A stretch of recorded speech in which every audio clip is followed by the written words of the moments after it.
আজকে আমরা জানবো ক্লিভেজ সম্পর্কে।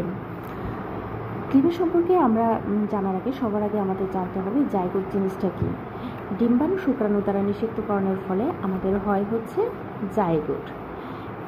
এই জাইগোট বারবার মাইটোসিস কোষ বিভাজনের মতো বিভাজিত হয়ে বহুকোষী ভ্রূণ সৃষ্টি হয়। অর্থাৎ একটি জাইগোট থেকে বহুকোষী ভ্রূণ সৃষ্টির যে প্রক্রিয়া সেটাই হচ্ছে ক্লিভেজ।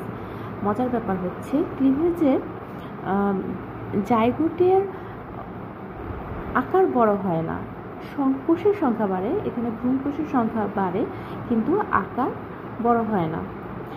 আমরা যদি এটি সূত্রাকারে মনে রাখতে চাই তাহলে মনে রাখতে হবে ডিভাইড বেশি কিন্তু গ্রো নাই। এখন আমরা জানবো ক্লিভেজের ধরন সম্পর্কে।